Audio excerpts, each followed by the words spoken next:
You don't need them. You don't need to watch football every Friday, Saturday, Sunday.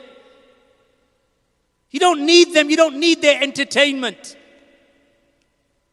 When some kafir scores a goal, you jump out of your seat, screaming as if it's your Eid, as if you're going to walk away with £200,000 that day. You're not walking away with anything. You've had to pay to watch the blooming thing. What do you walk away with? He walks away with $250,000 for one match. What do you walk away with? Nothing. You just paid for him. It's not worth it, ikhwah. It's not worth it. Get rid of this entertainment. Because when they tell you to be happy, you're happy.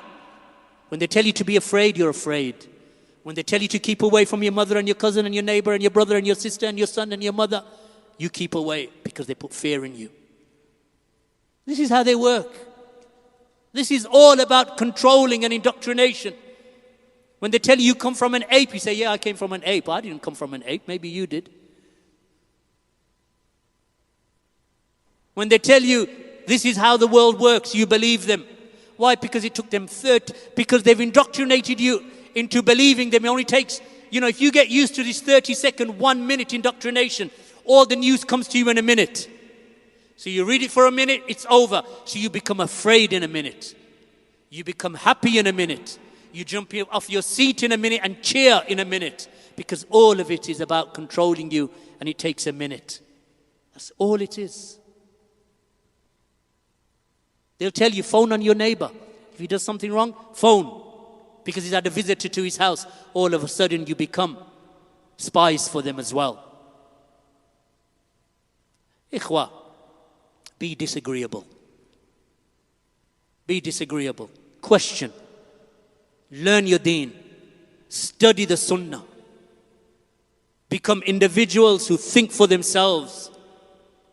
And this is what Islam does. It gives a person courage and strength to stand up and say, no, that doesn't sound right. Let me go and study that and see what Islam says. Let me go and study that and see what the Sunnah says. Let me go and speak to Ahlul Islam, not BBC. We don't need to believe them. Not the BBC, not any news media channel. They are not the reference of our ilm. Whatever they say, you believe it. And whatever they deny, you deny it. Wallahu musta'an. May Allah subhanahu wa ta'ala guide us and guide our children, guide our families, guide our communities to that which is best.